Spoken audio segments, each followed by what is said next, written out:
Round 4 at Phillip Island was a disappointment for the defending champion, scoring a mere 3 points and falling out of the points lead for the first time in 31 races. The series then moved to Suzuka, where order was restored as Rene Oosterkamp put himself back on the top rung of the points ladder after a dominant win at the single race event. Today, Apex Online Racing returns to its familiar doubleheader format as Road Atlanta plays host to round 6 of the Formula Renault 2.0 Season 10 Championship. And all the open wheel action can be seen live as it happens here on the Global Sim Racing channel. From the Peach State, hello and welcome to GSRC's Countdown to Green as cyberspace flows into your place over these 15 streaming award-worthy minutes. GSRC will bring you all the storylines, all the stats and facts you'll need to fully appreciate the doubleheader format that consists of an initial 40-minute feature followed by a 25-minute sprint. And all that we'll bring to you live as it happens here as we count down to green at Road Atlanta for the 6th round in the AOR Formula Renault 2.0 Season 10 Championship.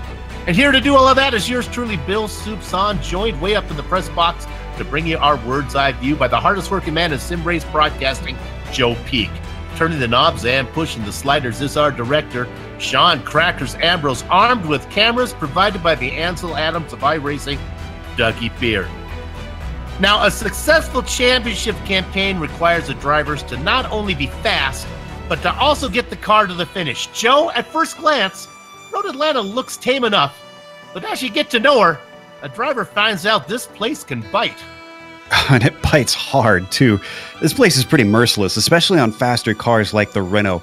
Corners like turns 3 and 5 are not only single file and blind, but have little in the way of runoff to save you. So the ended races are going to pile up in those sections. And for having 12 turns over its 2.5 miles, it's a little over 4 kilometers. It's surprisingly fast. That's mostly due to the fact that there's very few corners that get close to 90 degrees or more. And it has that infamous long backstretch. If I'm honest, most of the passes you'll see today will take place there. If it sounds like this is all kind of old school, well, that's because it is. The track has changed very little in layout since it was built in 1970. Pretty much the only difference is that they added the chicane at the end of the backstretch.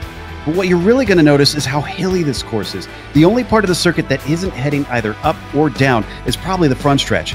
You get the best perspective on this if you hop on board, which is exactly what we're going to do with the GSRC Lap Guide.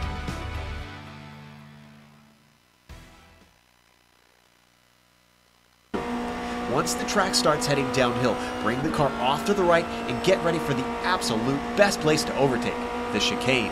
The good news is you don't have to be a sitting duck when under attack. The switchback nature means it's possible to defend from the outside.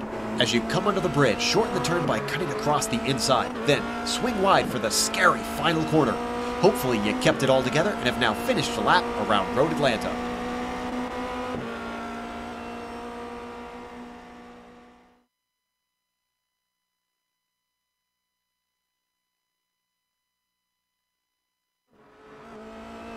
All right, we've got Scott Newton in the GSRC Formula Renault 2.0, so let's do a lap around Road Atlanta.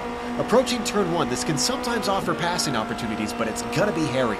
This is a fast sweeper in most cars, but in a high downforce machine like the Renault, you are flying through this corner. Up the hill, bring it to the middle, then swing it back to the left side of the track for the widest entry into turn 3. Just glance it off that inside curb and try to stay off the rumble strip to the left for the best acceleration around turn 4. The S's will easily be flat out, but make sure and get the car lined up to the right at the end of it. Turn 5 is deceptively tough with heavy compression messing with the car's balance mid-corner. It's a pretty common sight to see cars end their day through there. Drift the car back to the left and get ready for another good passing opportunity coming up in turn 6. There's a fair bit of camber in this corner, so it will be faster than you'd expect. If you don't get the pass done though, the exit of turn 7 can be your savior. Really focus on the best launch possible to ensure the maximum speed down the long back stretch. The draft of your opponent can definitely help you close in on them too. Once the track starts heading downhill, bring the car off to the right and get ready for the absolute best place to overtake, the chicane. The good news is you don't have to be a sitting duck when under attack. The switchback nature means it's possible to defend from the outside.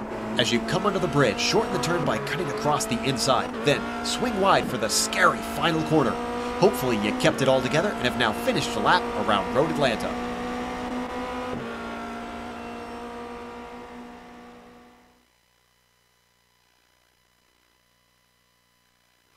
A lap and a half around the roller coaster that is Road Atlanta. Now, this is the place in the Countdown to Green where we look back at the previous round, combine the scores of the feature and the sprint race, and award the best of day honors. But since Suzuka was a single race event, you know, you win the single race, pretty much you get best of day honors. We're not going to worry about that, but we can report that Oosterkamp did pick up a whopping 55 points for his effort. So now let's go ahead and look at the driver standings. The GSRC stat boy Simon Poindexter insists that the best way to tell the point story is when drop races are involved, is to start easing them in before race 6. So shown here at the first time anywhere, exclusively on GSRC, are the top 5 driver standings with one of the 3 drop races allowed for in the rules accounted for. So basically, it's the best 4 out of 5 races. The raw totals count has Oosterkamp leading SimRace team, his teammate Patrick Kessler, by a slim 2 points. But, when each driver's worst score is removed, boom, that gap is 32. Why so much? Notice by each driver's name there, that single droplet, Oosterkamp got to drop his horrible 3-point day from Phillip Island, while Kessler was forced to drop his 33-point performance. Drop races are no help to consistent drivers like Kessler and AOR Orange's Phil Reed in third, who had to drop 25 points. However, like Oosterkamp, the 2 positive Sim Green drivers, Manuel Hoyer and Glenn Key, they both got to drop early no-shows. So that's why they're a little closer than you might think. Go ahead, let's look at the team championship now, where here, instead of being 177 raw points behind Oosterkamp and Kessler for Sim RC, Key and Hoyer have positive Sim Green just 141 points back with 1 drop for all the drivers. A couple sneaky off-camera spins at the Origami Pretzel saw former champ Kerry Nolden finish out of the points, and so Team AOR Orange drops to third. AOR and PSR both have 2 teams on the overlay. AOR Blue holds station in 4th. PSR Orange does the same in 5th. So, Joel, we had a single event last round, single event coming up next round. I think both myself and the fans could use a refresher course on just how this doubleheader event is going to work. Of course. So, as we said, with 5 rounds done, we are in round 6, and this is season 10 of what they've been working on. You mentioned those drop weeks. Whenever you see our graphics, pay attention to those little water droplets. That'll tell you how many drops they have. Now, we've grayed out the 60-minute because today, like you said, this is the double header. This first one going to be the longer one. It will involve a pit stop, and the second one will be no pit stop, just straight to the finish. There are open setups. That means the drivers can tweak these cars to their liking, and that does make a difference in how fast you can be. It might be slight, but we've seen up at the top that those couple hundredths that you can get out of the car, that makes a difference. There are no fast repairs as well in either race. That means that if you damage the car, you don't get a free, fresh one when you come into the pits, so you got to repair it or just deal with it out there. Now, there is also today's race. Let's talk a little bit more about that. I mentioned a few of the race details already. So as we take a look at that graphic, 40 minutes, and the grid for this one is going to be sequential. Essentially, how you qualify out there on track is where you're placed on the grid. As I said, 1 pit stop. Now, they are required to take tires in that, and it's just a splash of fuel to get back out. But you're in and out, makes a difference. And when you pit, depending on where you are with traffic, can make a big difference in the race as well. Incident cap, 15 incidents out there. So not a whole lot. You got to keep it on the black stuff, not the green stuff, rather. If you rack up enough incidents, you will be disqualified on the spot. A win in this race is going to be worth 32 points, and you get 1 point for 20th place, and then there's all kinds in between. Well, we might go over that later. The finishing order does affect the next race. The top 20 are going to be inverted. If you finish in 20th place within 2 laps of the leaders, if you're 1 lap down, you're still eligible for this, then you will start on the pole. If you finish in first, you will finish in 20th, unless the drivers within the top 20 finish 2 laps down or more. So, Bill, there's where we sit with the race details today. Let's take a look at qualifying and what's going to be happening out there on track. Interesting enough, this unfamiliar name at the top of the qualifying charts. Luke Barden having a good run ahead of René Oosterkamp right now. A 1:16.2. a 1:16.2. He's about 3/100ths of a second faster. And they only get 3 laps out here, Bill. So it could be a case of Luke just was on his game and everybody else may be making a few mistakes in the few chances that they get. Remember, if you have an off track, that discounts the qualifying lap. And if you're pushing hard here, it's easy to do that. Yeah, it's interesting. It's open qualifying, and Barton has got his 3 in. So he's set the bar mark. He set the stage there, what people are shooting at. Set the bar at 1:16.258. I'm checking through to see if any of the top drivers still have some laps left. Most everybody seems to be done. So let's see. No, Sam Blackwood still. Let's see. John Roberts, really the first one I can find, still putting a lap in. He's on his 3rd lap right now, actually. And he's sitting well down the order in 32nd. Understand Ryan Walker is able to bump himself up with his 2nd lap. Up That's into a 1:17.3, yeah. Well, we stick with Ryan Walker. What they do for weather here, they have a practice on the night before. They set the weather up, and then they say that's what it's going to be at the race, so there's no surprises. But let's take a look at that, Joe. Tell me what you think, how it might affect the track. Hey, pretty nice. Yeah, honestly, this is pretty ideal. Drivers love when it's mostly cloudy. I'm sure the virtual fans do too. Less chance of a sunburn. Now, the reason is that look at the track temperature. It's 76 compared to that 67-degree air temperature. This must be during the winter in Georgia or something, because that track temperature affects the grip of the car and also the race pace. So it's not just how the car is handling that the drivers need to worry about, but what kind of laps that they can expect out of it. Now, here's the big thing, Bill. Look at that 12-mile-an-hour wind. Something, if you haven't been practicing, maybe you were in a test session and didn't have that exact weather up, that can catch you out because the wind in certain corners can determine how loose or planted the car is. So something that the drivers need to be aware of. Hopefully they've all put enough laps in that it's really not going to provide any surprises for them, though, Bill. Clearly, Walker has been advised by his sponsors to qualify late, so he gets a little screen time, something the drivers may want to keep in mind when there's not a lot of cars to show out there on the track. There's somebody making a late run, Thomas Edwards. Yeah, and unfortunately, his first lap did not count.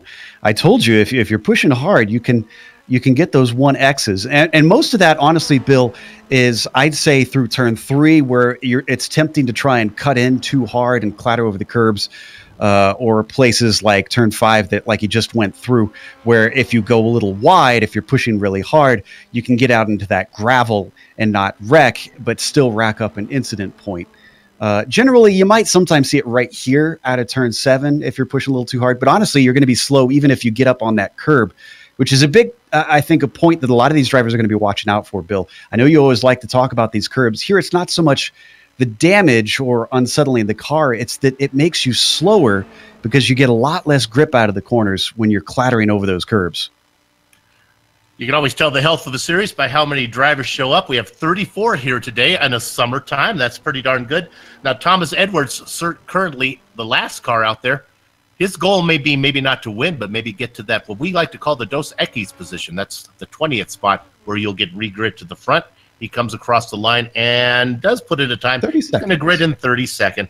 Marvin Sluman, the only driver not to get a time. Let's go ahead now, since this is a standing start. We got to hustle through. Let's go to our starting group. We'll do them 10 at a time to make sure we get through. It is the surprise driver on the pole, Luke Barton. He's going to be inside of Renee Osterkamp, filling up row 1.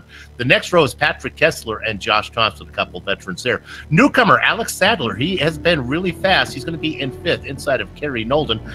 Stefan Herman in 7th position, going to be inside of Glenn Key. And row 5 is populated by the veteran former champion Phil Reed, inside of the Russian driver Alexei Sorokin. Joe? Double 1 spot goes to Daniel Morris, flanked by Manuel Hoyer, starting in 12th. A little farther down than we're used to for him. Scott Newton as well, lacking pace, starting 13th. Lubomir Morris split from his usual Morris friend, starting 14th, and Evan M. Ray starts P15. Then in 16th, it'll be Josh Ladd, followed by Tom Van Hoyman in 17th, and Jason Plato in the 18th spot. Starting 19th will be Ryan Walker, and Sarah Dove starts in that position everybody wants, P20. Hidden blackjack is Valteria Launder. Double duck spot for Ali Hay, Urka Lindstrom, and Dominic Gatormeyer behind them. The next row is Stuart Milne and Sam Blackwood. Matteo Coppola is going to be inside of Tommy Adriami Hirasoa in the 28th position. Jordan Pierce in 29th. Joseph Ringrose in the 30th. And then the last 4 drivers out there. James McRitchie, Thomas Edwards, who we saw get that 32nd spot, John Roberts, and Marvin Sluman. There you have 34 names. Let's see if Marvin actually takes a grid spot. He does. So we'll look for all 34 to grid up there. It's round 6. This will finish out the first half of season 10. Rene Oosterkamp has been the dominant driver. He sits in second position right now. Excited to see what Luke Barton has for these guys. Joe, who do you like? Up front, it'd be hard-pressed to bet against Oosterkamp, especially since he doesn't have a lot of his main rivals very close, except for Kessler. He's one that could keep pace, but my bet's on Oosterkamp. In the back, some interesting names to see who can get to that double ducks position there. I'm sorry, the Dos Equis position, and that's currently Sarah Dove. You can hear the engine start to harmonize. Gather up the chickens, take cover behind the cows, because the horses are out of the barn. And it is Luke Barton leading them into that sweeping right-hander. He's being challenged on the top by Rene Oosterkamp. Oosterkamp wide up on his gearbox. He thinks wiser of it as he backs off a little bit. Kessler, Thompson, and Nolden as they get into the S's. A car that's off. That's Andriama Harasoa, Ringrose, and Pierce are the ones that fell victim to that, but we'll come back to that later, Bill. It's exciting up front. The big news is one of those big names, Manuel Hoyer, is in the bushes, hidden into the S's. Bill Barton made a big mistake out of 5. Here comes Oosterkamp looking to the inside, and he can't quite get it. It's not really a passing spot into 6. But into 7 it is, as Josh Thompson gets the best of Kessler, moves up into 3rd. That time it was Oosterkamp that made the mistake there, Bill. He got too close behind Barton and got all kinds of loose on that inside curb. Barton out in front. The white car is Josh Thompson as he makes a challenge for 2nd. As they head into the chicane for the first time, he gets it. This is a worst-case scenario for Oosterkamp. That mistake happening right before the front stretch on the first lap meant that he got swamped by a bunch of cars. He's just managed to get past Phil Reed and back up into 6, but look at all the cars that he now has to pass. And the leader's starting to stretch away, Bill. This is going to make it a lot harder for him to win.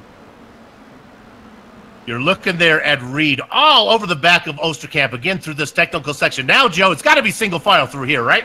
Yeah, pretty much. Turn 3. You don't want to go too wide. You're going to lose a bunch of time. And if you pinch that car to the inside, if they get on that curb a little too hard, they could slide out and run into you, taking you both out. So my advice is to let discretion be the better part of valor into that turn. As you see him coming at you, Barton out in front by 1.7 seconds. Then you got a string of cars. Thompson, Kessler, Nolden, Sadler. They are all nose to tail. Oosterkamp, Reed, Key, Herman, Sorokin, as they come down into the chicane for the 2nd time. And Phil Reed has not given up on Oosterkamp. Kessler in a little bit of a battle here with Thompson. This is for 2nd place. Kessler finally gets down to the inside of him into the chicane. And I think Oosterkamp's having some problems. Nolden gets together. Nolden has had trouble with the red car of Oosterkamp is in it as well. Let's take a look at the replay. That was an absolute mess. I'm trying to figure out what exactly kicked that off. And it was Oosterkamp trying to get to the inside of Kerry Nolden down into the first apex of the chicane. I think Nolden wasn't expecting him, and the cars just tangled. And actually, netcode, you can see, well, created kind of an ungodly creature there. Yeah, Sadler had just made the pass on Nolden going into the chicane. Nolden was a little bit slower. I think Oosterkamp thought I might follow him through. Didn't quite work out. So, the points leader has had a rough early start to the sprint race. iRacing is left to ask itself, what has science wrought? Barton out in front. He continues to stretch the lead now, 1.9 seconds. Kessler, remember, got around Thompson. Thompson back to 3rd. Sadler.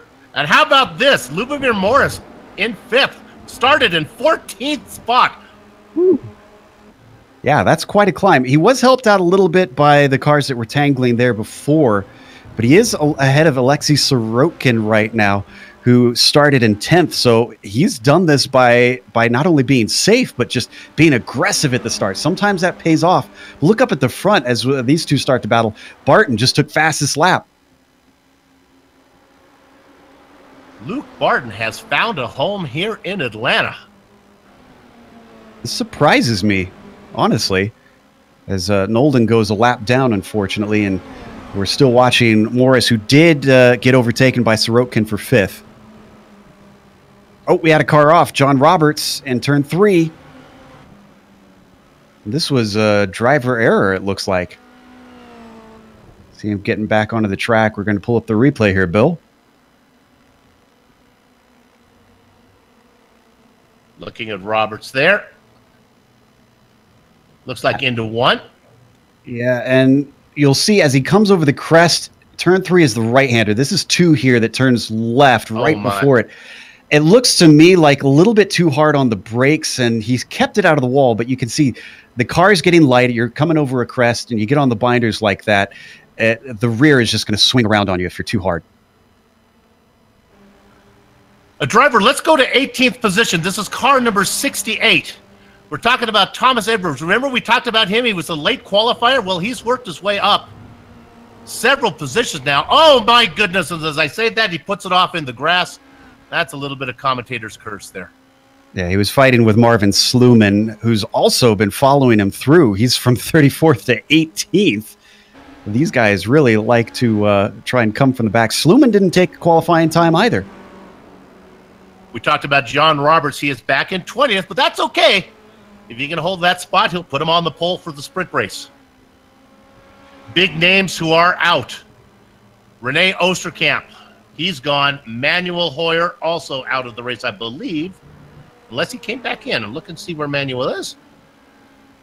And you know what? This could mean that this might be another drop race for Oosterkamp. Remember, he was down to those 3 points, Bill? Yep. Oh, that's this is sucking up more of that that leeway that he had with those drop weeks. Let's go. Barton's already coming up on traffic. Let me just update it. Manuel Hoyer is out there within the points, still racing in 16th. He had an off on the very first lap going through the S's. Did not put it in the wall, so it's good to see Manuel still out there racing. Now let's see about lap traffic. And boy, it's been an interesting day for our fast drivers. I don't know what it is about this track, Bill, but you know, Hoyer and Oosterkamp, both having trouble, and they're both up towards the points. There's Kessler, another one who's been fighting for it. This is going to be a great day for him. I almost wonder if he doesn't worry about Barton from here, Bill, because he's got to be aware that since his teammates probably talking to him that he's out of the picture. So he really doesn't have to push to try and catch up and risk the car. A second place is still going to net him a ton of space. and as we look at Barton, he's going to be coming up on one of his rivals, Glenn Key, who is in 25th position. Key already has a win this season. That's not where he wants to be racing. I think Key was one of the ones that suffered from the incidents at the start. As we look back here. In fact, he's racing with Nolden. A little bit behind this, Josh Ladd and let's see, I believe Lubomir Morris were in a little bit of a battle down in the chicane. It looks like Ladd came out on top. He's been climbing up about 10 positions now that he took that. Don't need to go there, but this is a little report that the Rolling Thunder, Evan Imre, had a spin coming out of 7th. He's racing in 23rd. He'll need to pick up 3 spots to be a factor in the sprint race. Now, this battle for 3rd has been going on for a while. This is Sadler and Thompson. Thompson has been as high as 2nd. Oh, speaking of that commentator's curse, Ladd has had an almighty shunt once again in turn 3. I told you these corners, Bill, we're just going to see driver after driver fall victim, I'm pretty sure. He had Lubomir giving him pressure after that getting that position. But once again, this wasn't braking too hard. This was too much of that first curb. It sent him wide, and the grass just sent him spinning around. Even though you got the tires there, Bill, but it's very common for the car to swing back across the track. I've had a lot of races that have ended just because I couldn't control it, and it found the edge. I'd like to go to 4th position real quick. Car number 49. Oh, look at Newton has had an issue. And is he towing? Corner 1. Yeah, he took a tow. The car got loose. Well, he walloped the wall with a wall up there. Corner number 1, the rear end started to come around on him. Left him wall-eyed, I guess. Sorry, I couldn't help it, Bill. Yeah, there you go. He is done. All right, let's go ahead to 4th position. This guy I want to talk about, Josh Thompson. He was all the way up to 2nd. He's losing ground. He lost the spot to Sadler, and now he's in jeopardy of losing it to Kerry Nolan as well. I think Nolan might have enough here. He might be able to get a run this time back. He's about 2 car lengths back. Let's see if he forces the issue into the chicane this time. Might have to wait one more lap, but the former champion is coming. Well, remember, Nolan is well back in 23rd, though. This isn't a fight for position. Oh, you're correct. You know, I just took it for granted that Nolan, that name being up there. Yeah, this is him just trying to get back on the lead lap, I think. And here's the question: how aggressive does he want to be? Oh, Thompson pitting now. Thompson going to take the early strategy. And Bill, he looks smooth as butter into that pit entry. That's really important with the fact that it weaves back and forth, and there's that wall to the right side. I've seen a lot of drivers throw away races over the years there. So Thompson, the first of our big names to pit. Let's talk about the big names that are not in the hunt now. That's what fooled me. Osterkamp, he qualified in 2nd. He's racing well in the back. Newton qualified in, Reed is qualified in 9th. He's 1 lap down. Nolan also 1 lap down. And then Glenn Key, he's the last car on the lead lap. And that's going to end soon here because here comes Luke Barton. Let's go to the leader. See if this pass is made for to put Key a lap down here. Trying to see. Incorrect. No, not yet. That's not. Again, I've made another mistake. That's Osterkamp on Key. Yeah, that's Osterkamp looking for position. No, he's multiple laps down from him. But you're right that Barton is now catching up to Key and about to overtake him very soon. Just an update. We don't need to go back to it. Lubomir Morris had a long off through turns 1 and 2. He's back running again. But remember how he started in 14th, was up to 6th, Bill? Well, he's back down to 14th. Yeah, what's interesting about this lap traffic is Barton has been chasing it for 3 or 4 laps now. And you would expect him to get lap traffic by now, but the lap traffic he's trying to catch is Glenn Key and Renee Osterkamp, so it may take him a while. Yeah, exactly. And if he wasn't aware of what happened, he's probably just as confused, wondering why they're back there. We had another taker from the mid-pack, Ryan Walker's, come into the pits. See, where did was it Newton that we saw pitted early? No. Josh Thompson has come out in 17th spot, leader of all the cars who've pitted. And Renee Osterkamp has relinquished the track position to Barton. Barton actually got on the radio and told him cheers, acknowledging the sportsmanship that we saw from our points leader. Boy, that is good sportsmanship. Now, don't count these guys. Well, it might also have the fact that his teammate, Patrick Kessler, was due to come through as well. Osterkamp gets out of the way, and he lets Alex Sadler go by. On screen, we were watching Josh Thompson. I think he's actually working on positions. This is the problem with pitting this early here, is Thompson's now got a lot of slower cars that he's got to hope don't give him a hard time, because that can cost him a lot of speed depending on how much clear track he gets. And one of the dynamics of the rule package here is that the pit window is basically any lap except the last one. So you can't pit early and expect guys to get out of your way. They may run that thing long. Boy, there's a great battle going on for 12th between Dove and Morris. Dove is coming out on top right now. The 177 is up to 12th from her 20th grid spot. Usually we're used to seeing Dove. Oh, did you find something? Let's look at Tom Van Hoyman. Just had a spin. Happened just a few minutes ago. Coming out of 5. He was racing really well. He was up into 8th position. This is what I'd consider the most unassuming corner in racing, Bill. Turn 5. You and I talk about it a lot. It doesn't get a lot of notoriety, but it is so hard. And I've seen so many cars in races. Here you see thankfully Van Hoyman gets it spun around and just was able to kind of do a quick 180 turn. So he got away lucky on this one. He dropped 6 positions. No kidding, getting away lucky, because you can put it in the wall on either side. Let's go back in and check in what we were looking at there. Sarah Dove, who was having a good run. Nice battle. Dove, Morris behind her, and then here's Manuel Hoyer. Remember, he's really fast up in the points. He had that early spin, trying to make up some positions now. You know, we're used to seeing Dove start from near the pole in the sprint race after having a bad race here. And I hope I'm not putting the commentator's curse on her, but she's not taking that route this time. She's climbing up at a quick rate, looking maybe to start from the back in the sprint race this time. Honestly, she is so competitive. She'd love a top 10 in a feature race. That would be huge.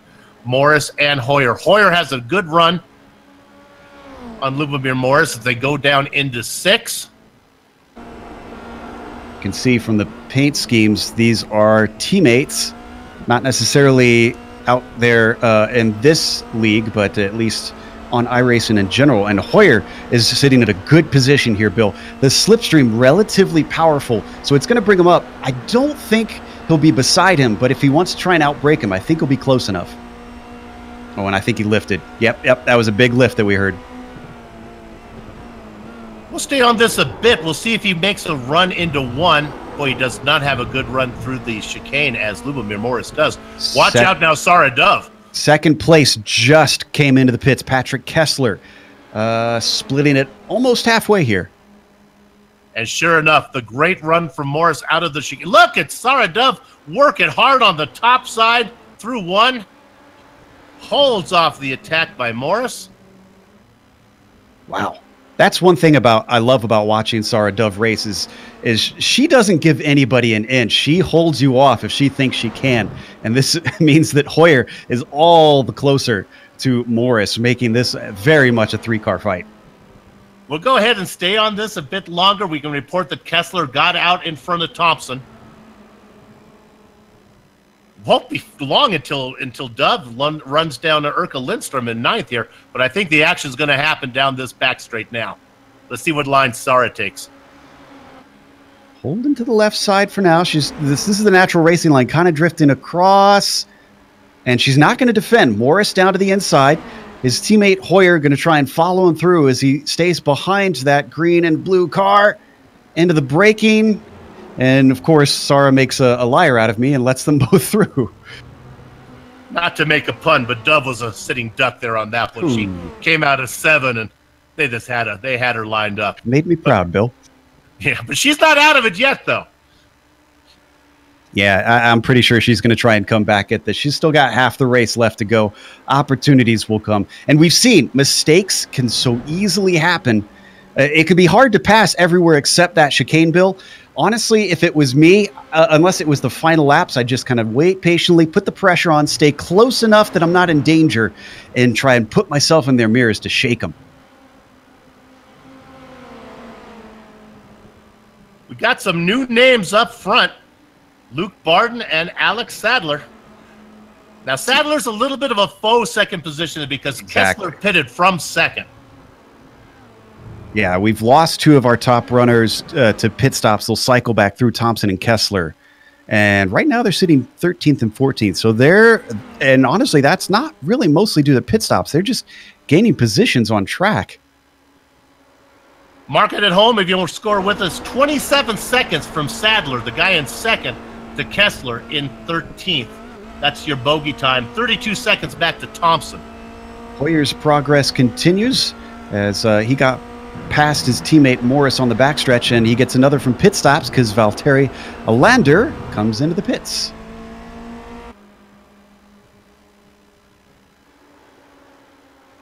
Hoyer now up to 9th, Morris in 10th, Dove in 11th. This has been a good climb back from Hoyer. Oh, yeah. Oh, and Valtteri Alander made one of those crucial mistakes you don't want to have. He overshot his pit stall. This is going to make a longer stop from him. We haven't really paid very close attention to the number 10, but I imagine he's going to lose a spot or two from this. Most stops about 6 or 7 seconds. He's been in there for 20 now, 22 and counting. He had some damage to repair? This is unusual. Or maybe a little fast coming in. Ah, this is true. He's well past that 15-second mark, though. Yeah, he's still there. Something's up. That's too bad. He was having a nice run. He started in 21st and worked his way all the way up to 13th. What that does do is make a little more inviting for those guys trying to get to 20th. So we watch Glenn Key, who just passed that 20th spot. He's in 19th. Right. I don't think Key's taken his stop, though. Yeah. Kessler's still the leader of all the stops as we look at him. Keep in mind, though, Key, he's 1 lap down. If he can go no farther than 1 lap down and still manage to get up into the top 20, he'll be looking to be, well, he'll be the guy to beat for the sprint race. Now, I said I didn't think Key had taken his stop. They can they pit on lap 1, Bill? Because Key had the issues with those incidents. They can pit anytime.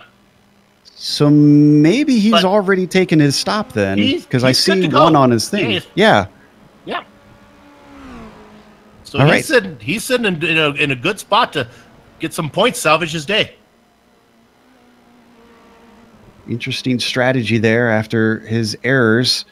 He's going to get 1 more because that wasn't for position. That was Alex Sadler. Yeah. What I'd like to do now with Sadler coming in, I'd like to pick up Patrick Kessler. He's on the back straight heading towards the chicane. We saw a glance of him on screen. This is Sadler. There we go. There's Kessler now. He's in the chicane. Sadler is in his box. I don't think Sadler's close enough, though. He was well far back from Kessler when they first had the stops. Sadler's rolling. Oh, man, I'm going to be proven wrong. Here comes Kessler. Oh, he's going to come out in a mix of... This is that battle we were looking at. That's Manuel Hoyer. Sadler's out first, but he's got Hoyer, Lindstrom, Morris, Dove, before you get to Kessler. This was very lucky on the part of Sadler being free of that, because he would have been caught up in a big mess. Let's see what Hoyer does riding on board them. He really shouldn't try to get tangled up with him here. He's not under threat from Lindstrom right now. It's only on the backstretch maybe that you might see him try to slingshot past, even though it's not really going to get him positions because Hoyer hasn't pitted yet.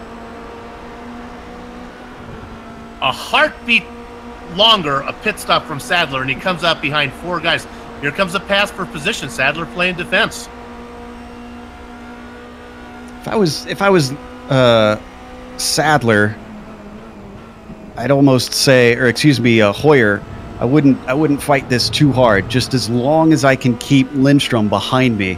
And right now, Lindstrom is not a threat, so he doesn't need to try and make this pass as he gets awful close to the rear wheels. He makes it. So that's a pass for position, but it's a little bit of a fake pass because Hoyer still needs to make a stop. What's going to be happening, though? Poor Sarah Dove, she's got a log jam in front of her and a fast driver behind her, and Patrick Kessler. This is where the action is going to be for a little while. Yeah, but if you're Sarah, maybe you could link onto the back of Kessler and use that draft, just ride his coattails all the way to the end. Hoyer goes around Gatermeyer, as does Sadler. You can see that at the top of your screen. Gatermeyer is a lap down. He's really not part of any of this battle. This is a real mess, though. This is where it pays off, Bill, to have someone on the box to make sure that you know what's going on with the other cars around you. Because like I said, if you aren't aware that that person that you're fighting is already pitted, you don't know that you're risking it for nothing, really. So Sadler gets around Hoyer. You saw that up front. Gatermeyer just trying to get out of the way. And he does a good job of that. And Kessler hasn't really been able to dispose of these guys really quickly. Guys and gal.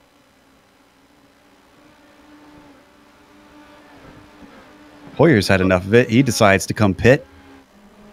Now, he had some damage on his rear wing. I'm curious after the pit stop to take a glance at that again and see if he got that repaired, if that'll help his speed a little bit. See if he wants it repaired, if he just wants to ignore it and deal with it and not lose the time. He's up. He's down. Should be a pretty fast stop. That rear wing still is bent. It's a long stop. Boy, he's there for a long time. I think he's getting repairs. I think damage. Yep. Oh, a very long time. Oh, my. So it's 23 seconds, 24. Yeah, Hoyer, that's a tough one. That's going to cost all of that work that he put in is all gone. And I'm guessing, well, he could always elect to just go. So it must be really affecting his pace if he stays in for the whole time. Well, it was a 38-second stop. Could not have affected him that much. Yeah, you would think. Realize, yeah. All this going on behind Luke Barton. Ooh, Thomas Edwards' day just gets worse. I think, did he find tires that very few people find? No, he managed to stay out of them. This was in turn 7 that Edwards spun it around. This is one of those weird things about Road Atlanta that I've always considered odd, is they've got these tires that aren't all the way back to the wall, so they're a little closer than they kind of need to be. I'm sure they have reason to put them here, but you'll see he gets right up to him and just managed to avoid him.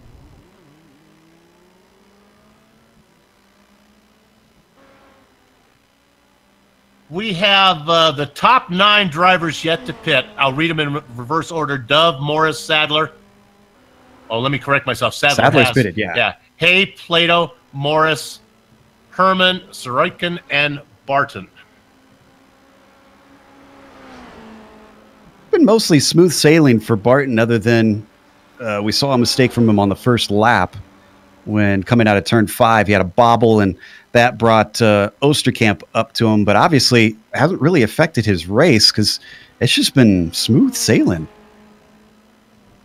It has indeed. And he's got, we look at him now, he's got quite a bit of gap. Let's go up one car farther on the track. We'll talk about these guys. Evan Emery had some issues. We saw him spin it, or at least I reported that he spun it. He's racing in 16. He's trying to run down. Oh! That was Edwards again. Yeah. That's who he was. That's the pass for position. Edwards has had his issues today.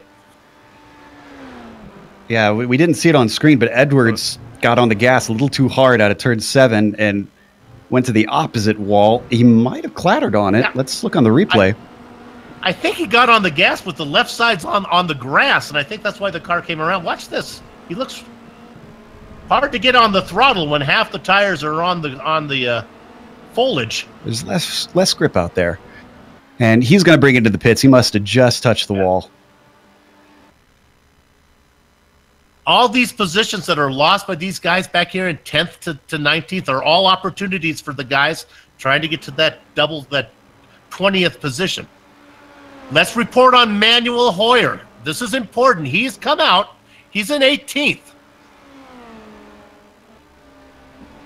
And only one now lap down. So. 17th. Oh, and on no. screen. Careful. No.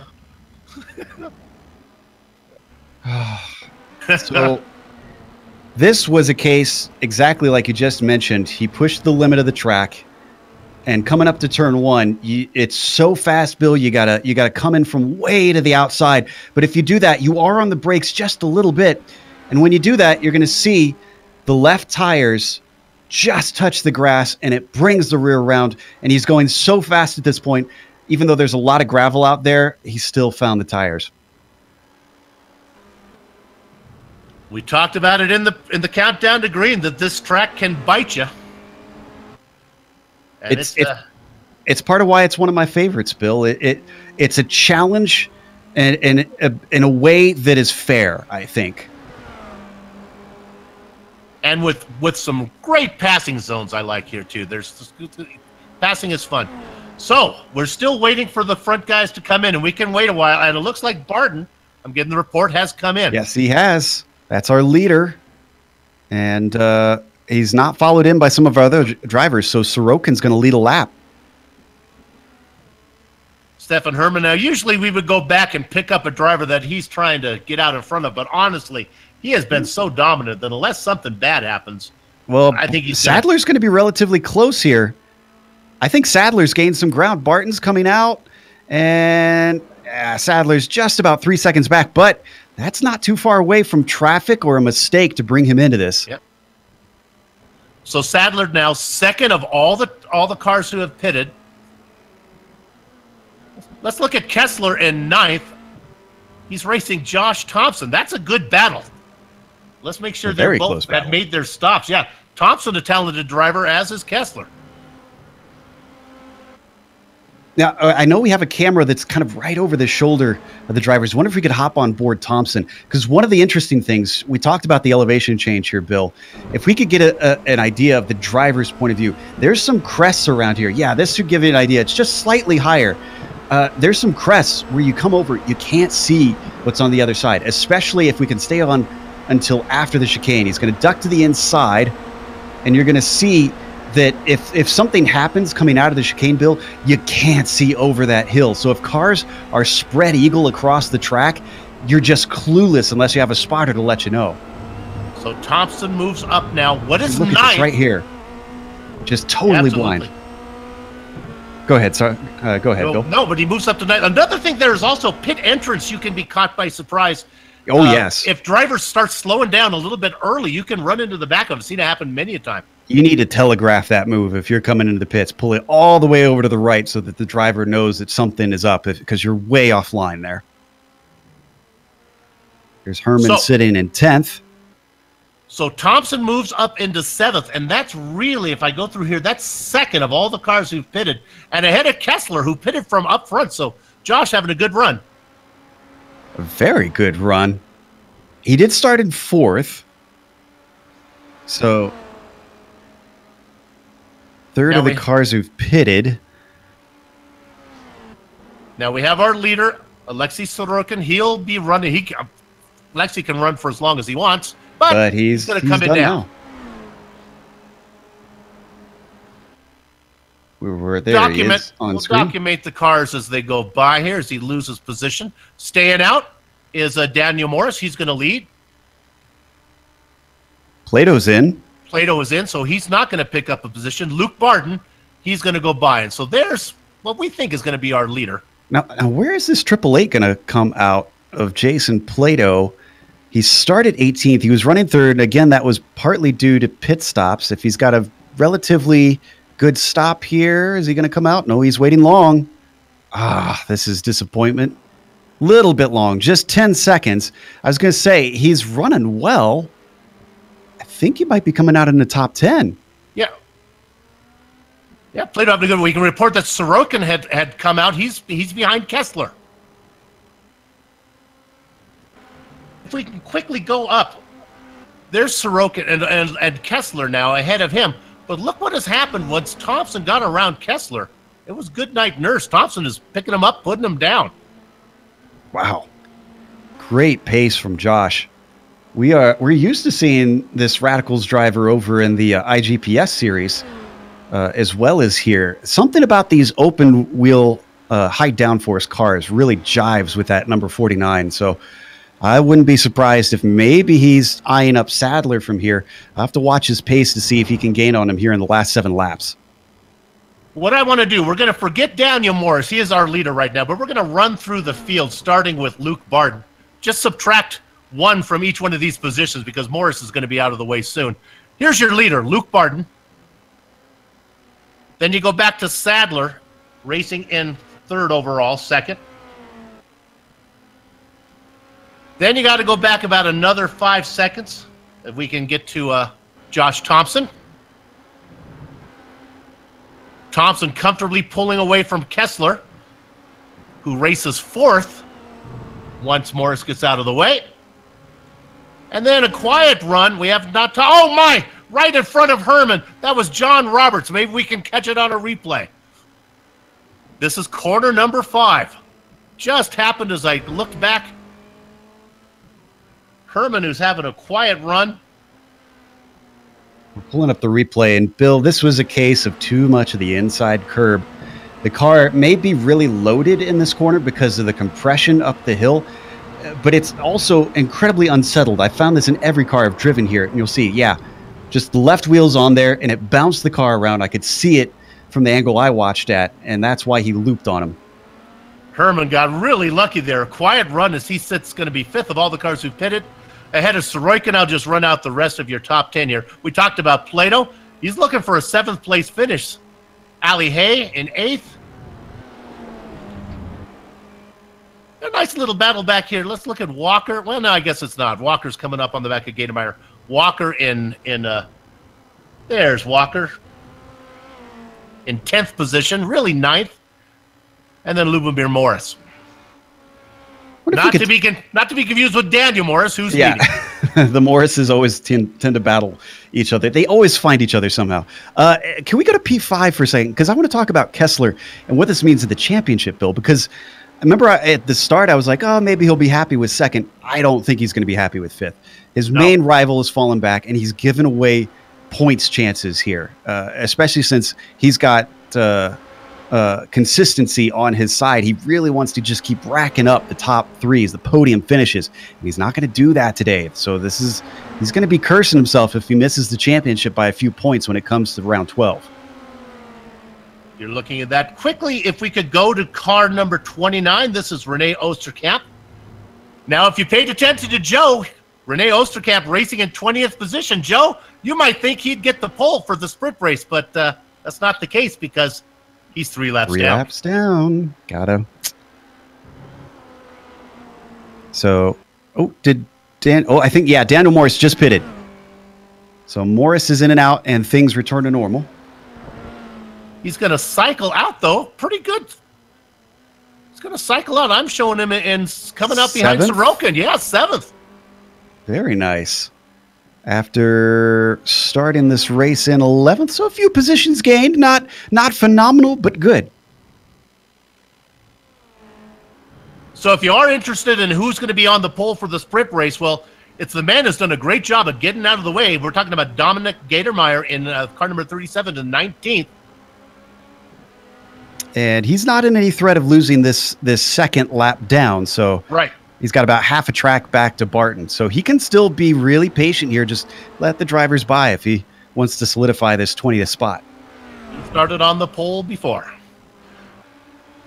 But how about Luke Barton? Boy, he has been the class of the field. Has not got a lot of screen time, as is so often the case when you are so dominant. Sat on the pole. Led all the way until he had to make a pit stop.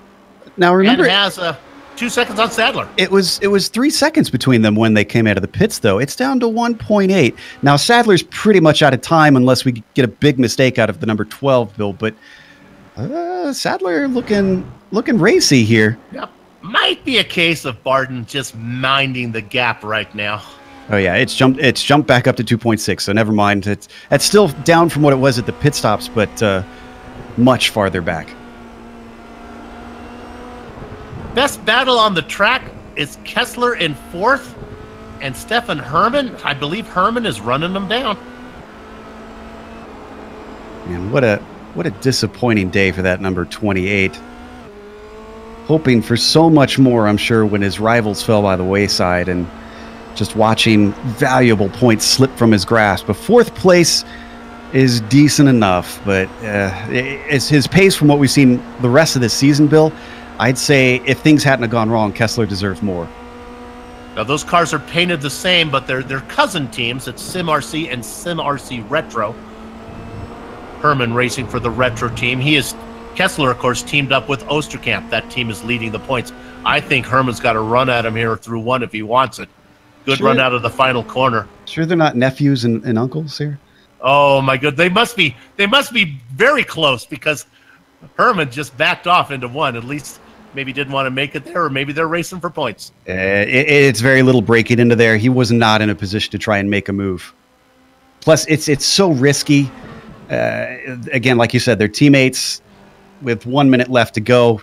Just don't throw it away here. Wait for something solid.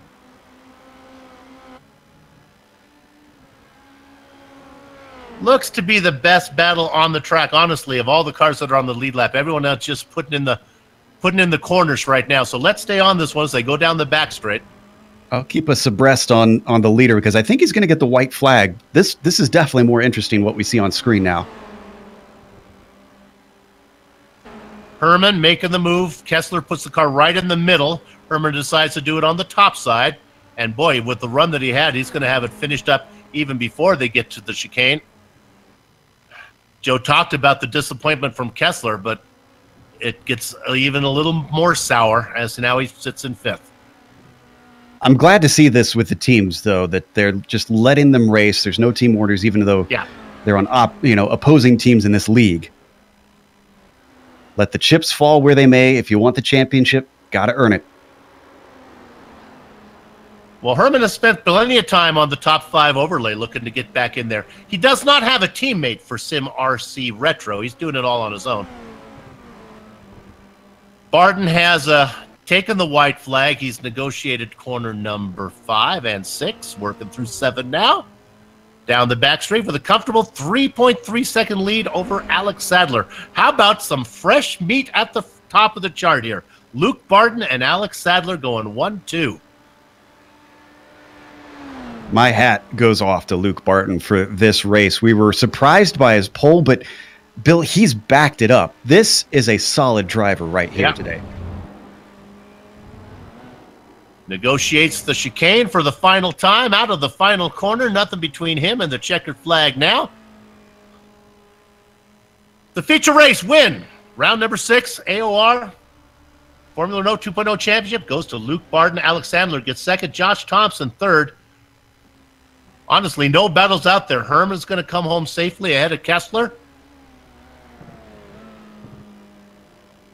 Give a little love here to some of these guys. Sorokin coming across.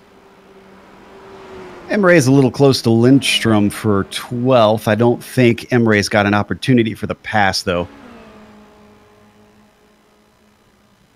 Yeah, he's just going to have to follow him home. Lindstrom in 12th. Emre is going to get 13th. Oh, my goodness, no, he's not. Evan Emre had it off for some reason, but he keeps it going. My goodness, what a weird place to have trouble. Let me look at that again. I looked away just as it happened. Oh, it was coming out of the chicane. I think we'll take a look at this one. This was a case of getting a little bit of that outside curb, and I told you those curbs will start to bounce the car around. It loses your grip, and he was trying to mash the power. I don't blame him. You can see how close he is. He was thinking maybe I could get this spot, and then he just locks it up and brings it home in 13th, comfortably ahead of Sarah Dove. Last car on the lead lap. Watch out for him in the sprint race. Glenn Key comes home last, 15th, last on the lead lap. All right. Here's what's up. The best part of any doubleheader is the break between the events. It's the perfect blend of the post-race high and the pre-race jitters. We're going to take a break, but don't go far. We'll come back in that wonderful time between the races to run down the finishing order, talk to some of the drivers before we come back for the sprint race that's going to follow shortly. Don't go far.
Welcome back to the Global Sim Racing Channel's coverage of AOR's Formula Renault 2.0 Season 10 Championship, Round 6 from Road Atlanta.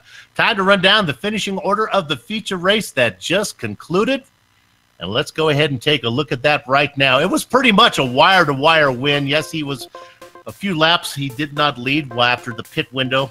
But Luke Barden was the dominant driver, comes home with the big 32 points for winning this one, plus any bonus points he picks up. He comes home ahead of Alex Sadler, another newcomer. Josh Thompson made a great run through the field. Yes, he qualified in fourth, but he had some issues. He's going to come home in third after an early pit stop. Stefan Herman gets fourth. Patrick Kessler, fifth position for the man second in the points. Alexei Sorokin in sixth position. He's going to be followed by Daniel Morris. Jason Plato, we saw him make that pit stop, comes out in eighth. Ali Hay has a nice run from 22nd up into ninth. Rounding at your top 10, it's Ryan Walker. Joe? Lubomir Morris made a mistake, but still managed to capitalize and finish 11th with Urkel Lindstrom behind him in 12th. Evan Emre with a 13th, up 2 spots from the grid. Sarah Dove doing a good job out there, keeping it clean, managing to come home with a 14th. Glenn Key takes 15th behind. Disappointing day for Glenn. He qualified 8th. Marvin Sluman will get 16th position. The first car a lap down, with Thomas Edwards finishing behind him at 17th. Dominic Gatermeyer going to be our pole sitter in 18th. No, excuse me. No, he's going to be on the front row in 18th. John Roberts will be our pole sitter in 19th. And 20th, Renee Osterkamp taking another hit in the points. Bill? Yeah, Gatermeyer able to pick up a few extra points. He's got around John Roberts late in the run, so John will be on the pole. Then we get to the drivers that are not going to be anywhere near the front of the sprint race. And here's some big names back here, though. Joe talked about Renee Osterkamp. How about Manuel Hoyer? Terry Elander back here. Tom Van Hoyman, another big name. Kerry Nolden qualified 6th. He'll be back in the back. Fast driver Phil Reed going to be back there. Scott Newton, Josh Ladd, Matteo Coppola, James McRitchie. And we did not hear much after I worked so hard on his name. Tommy Adriami Hirasoa, he's going to be in 30th position. Didn't get to use what I practiced, but there's a long season to come. Sam Blackwood, Joseph Ringrose, Jordan Pierce, and Stuart Milne round out your field. Joe, do you have anybody to talk to yet? Or are they out there? They're busy prepping. Well, our winners come to visit. Hey. You ready to talk to Luke Barton? Sure. Luke, congratulations first on a great qualifying run, but then you followed it up with a nice race. And I guess any trouble with lap traffic would be all I would have to ask. And we don't have Luke. That's too bad. Luke, we'll stay with you here for a minute. Luke had a great one. This is obviously his win here in the feature, his best result so far. Luke, give you one more chance. Maybe we can take him away. We'll talk to Glenn Key real quick and bring Luke back in. Because I think Glenn Key is going to be somebody that is going to be very influential. Let's go ahead and bring Glenn in here. Glenn Key, you have a copy? Yeah, I'm right here. There you go. Hey, Glenn. Now, here's the good news, bad news. 15th, probably not what you wanted. The good news is you're going to be close to the front for that sprint race. Yeah, that was kind of what I was hoping for after that incident in lap 2. That was kind of bitter, but it's racing, so. Caught up in an early that early incident there on lap 2. Was the car damaged? Yeah, it was pretty messed up, so I just tried to score as much points as possible. But I was hoping to be 20th. I'm not quite sure where I'm going to start now.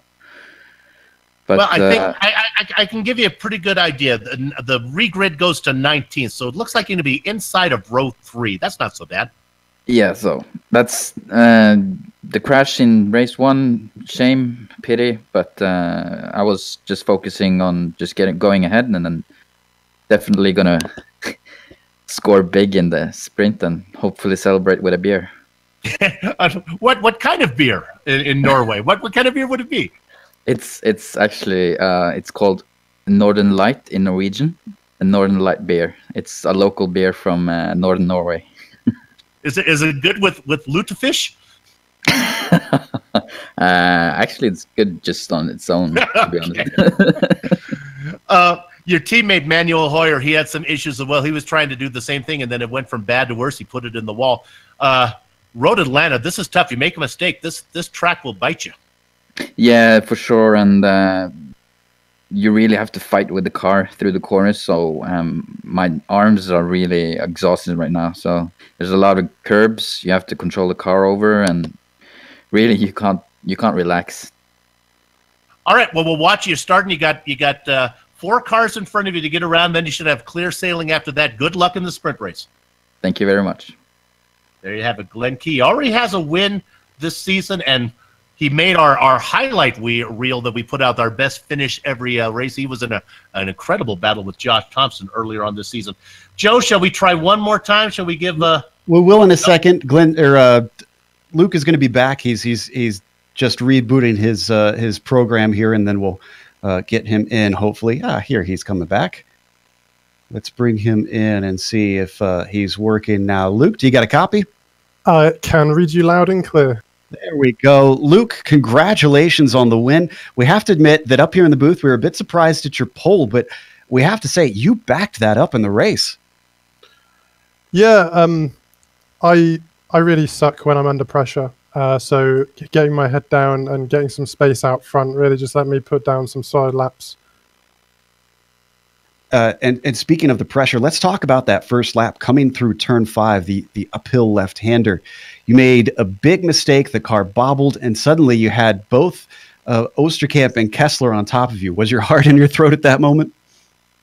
Yeah, like Rene up the inside, I think it was. Maybe it was Patrick. I'm not sure. I haven't checked, but yeah, I saw him back out, and I was really thankful because yeah, I make a lot of mistakes when I get wheel to wheel, as I'm sure a lot of the guys have seen in previous seasons.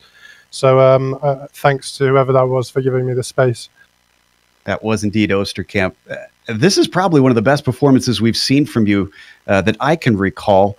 Do you consider Road Atlanta kind of a specialist track for you, or is this taking you by surprise as well? No, do you know what? I absolutely love Road Atlanta. I'd even go as far to say as it's my favorite track. But when I turned up a couple of days ago, I was setting some lap times, and everyone else was so quick out of the box. I didn't think I had a chance, and I actually considered like maybe dropping this week just because I thought maybe I wasn't going to be up to scratch. But I got a lot of support from my friend Yuri Mojak, who also runs in this series, and he told me to just see it out and actually try it. And I have to thank him for that because I wouldn't be here otherwise. Well, again, big congratulations on P1 and best of luck trying to do the double in the sprint. Cheers. Thanks very much, guys. That was Luke Barton, who took the win here today in the first race of 2. Bill, let's see if he can do it again. That was a good interview. I learned a couple things. One, I'm going to use this technique of announcing that I'm not very good racing around people, so maybe people will stop racing around me. That's, first of all, I like that.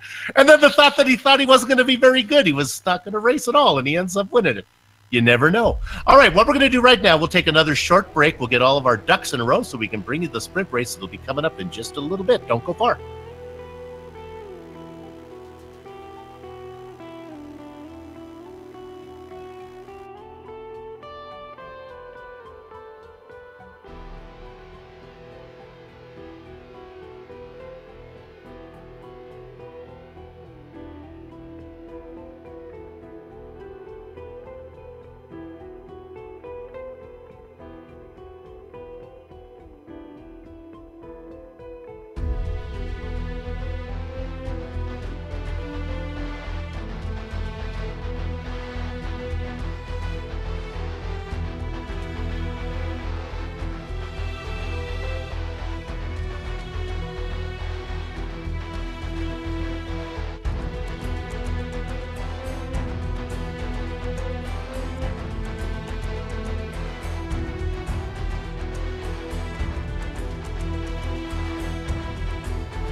Welcome back to the Global Sim Racing Channel's coverage of AOR Formula Renault 2.0 Season 10 Championship. It's round 6 from Road Atlanta.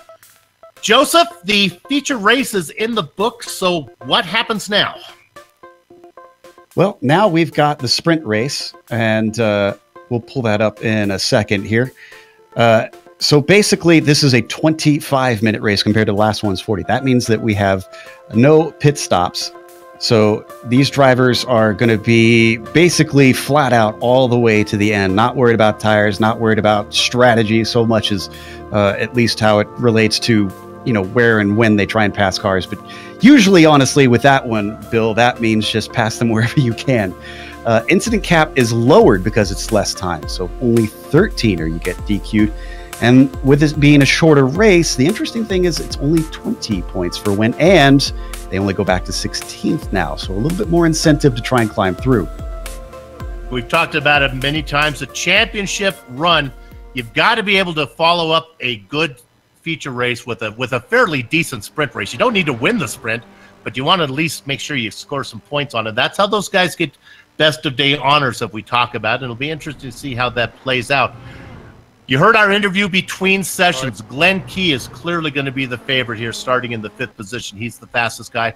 And that's something that drivers have been doing a long time in this series, salvaging what they can. If things are going wrong in the feature race, just get yourself a good grid for the sprint race and see what you can do. And Glenn has yet to come in. Now, one of the issues is always and make sure that everybody gets back in, that iRacing works well for him. Get in for some practice. Really, there's only been a couple drivers that are able to put in practice laps right now. And my goodness, cars are crashing left and right. Yeah, and it's understandable because I think there's not really much that you can do here that you don't already know, Bill, as Barton now out there gets the fastest lap of the race. So this is a good time, a good chance where there's nothing on the line to push the limits and see what you can get away with out there. So that's probably why you're seeing so much crashing. Drivers just kind of like, all right, I've practiced because I've done a whole race just now a few minutes ago. All I really need to do is just kind of explore and see what I can get away with. And in case you're interested, it's logical that the weather would be the same as those only a few minutes later. So they know exactly the conditions they're working on as the weather carries over from the feature race. Those mechanics are incredible, Bill. They get 15 minutes and they can put the cars all right back together. It's amazing stuff. There are no fast repairs in the AOR, but there is kind of fast repairs because you get a fresh car for the sprint race. That would be really sad if you had to drive the car that you banged up in the feature. Yeah. Oh boy, won't that be the day when iRacing introduces something for these sort of tournament things where it's like if the car is a certain amount of damage, you know, some of it has to carry over because they didn't have enough time, things like that. Because when I know we're getting a little bit off topic here, but in the rallycross races, that's really a thing there, Bill. Is you between the heats, the mechanics have to try and fix the car, and sometimes you run out of time. There is no qualifying. We're just looking at some drivers putting in their practice runs. Not quite sure who we're looking at there. If we get a graphic, maybe that'll tell us who that is on track. I think it's Blackwood. Yeah. Currently running 7th in the warm-up. Not everybody's going to get a time in, though, so this isn't super representative of what you'll see in the race. It's a good opportunity for us to give some screen time to some of the drivers that we didn't get to talk much about. I can report that Luke Barton did get into the session. He's out there right now, so that's good. Yeah, he's got the fastest lap right now, so he is he might be able to do the double. There are passing opportunities. The big one is going to be surviving turns 1, 2, and 3, Bill. That can wind up being what we call a cluster. Yeah, I think it'll be surviving 1, 2, and 3, and then 1, 2, and 3, and then 1, 2, and 3, because usually the crowd would thin out with the faster cars up front and the slower cars behind. That's not the way this animal works. It'll stay bunched up until they clear each other. This is going to be chaotic. Let's go to the grid. Go to the grid. Here we go. Starting on the front, it is John Roberts ahead of Dominic Gatermeyer. Thomas Edwards and Marvin Sluman make up row 2. Glenn Key, Sarah Dove in row 3. Evan Emre and Urka Lindstrom behind them. In 9th and 10th, Lubomir Morris and Ryan Walker. Starting in 11th, it's Alistair Hay with Jason Plato in 12th. Daniel Morris starts 13th. Alexei Sorokin will be next to him in the 14th position. P15 goes to Patrick Kessler. Stefan Herman starts 16th with Josh Thompson in 17th and Alex Sadler in 18th. Luke Barton, our winner, will restart 19th. One less position to do. Top 20 rounded out by Osterkamp. Big names back here. Manuel Hoyer, Valtteri Alander in 22nd position. Tom Van Hoyman, Kerry Nolden, Phil Reed, Scott Newton, Josh Ladd, Matteo Coppola, Thomas, Adriana Hirasoa, Sam Blackwell we saw doing in those practice laps. He's going to be back in 30th. Jordan Pierce, last car on the grid. He's out there, 32nd position. Jordan Pierce. Oh, sorry, it is Stuart Milne. You can hear the engine start to harmonize. Good luck, boys. Gather at the chicken steak. Cover me on the cows. As they head down into the first corner, it's John Roberts. On the top side is Gatermeyer. Thomas Edwards in 3rd. Glenn Key is in 4th now. Watch out for Keys in the yellow car. Up front, the leader is going to be Gatermeyer takes the spot. On the outside is Edwards trying to go through the grass. He's going to lose several positions, but he doesn't spin it.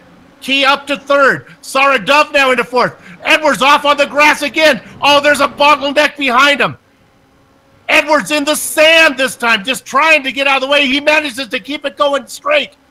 Woohoo! Oh, that was a big wreck of cars. It looks like Milne involved with that. Scott Newton, Valtteri Alander, and Marvin Sluman all trying to weave their way through that. Luke Barton is up to 14th. Kessler behind him. And this works out great for Gatermeyer. Look at this on screen, Bill. He has got a 2-second lead over Glenn Key, who's actually battling with Roberts now, so they're going to slow each other up more. Look at this mess coming at you. Barton made the pass into 13th, but then Kessler got underneath him. A car that's off is off in the grass through 10. That was Ali Hay. He brings it back on the track. Nobody collects him. Yeah, but that was a ton of positions lost. We have a car pitting. Osterkamp. Oh, what has happened to Osterkamp? Did he get collected in some of that mess? Must have picked up some damage. Sorokin just went off on turn 1 and tries to return to the track. I don't think he hit anything. A lot of positions slipping from his grasp. He brings it back on behind Manuel Hoyer, who's up in 19th. Ooh, Another Lindstrom. car off through 5. Yeah, Lindstrom just made contact with Sadler, and Sadler falling down the order now.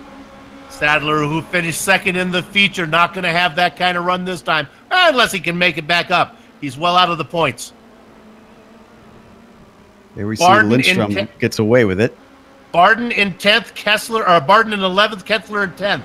Thompson is up to 9th. These are the big names. Let's go up front.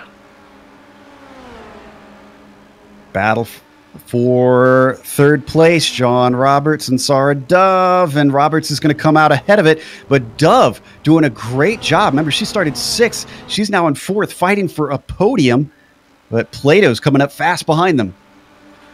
Glenn Key has managed to make his way around all these guys. Key races in 2nd.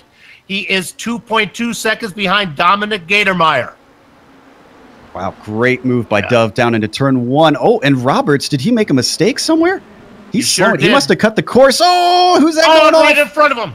Lubomir Morris. He slams it in the side of the wall, brings it back out. Oh, Gatermeyer just hit the wall. Our leader is in the wall.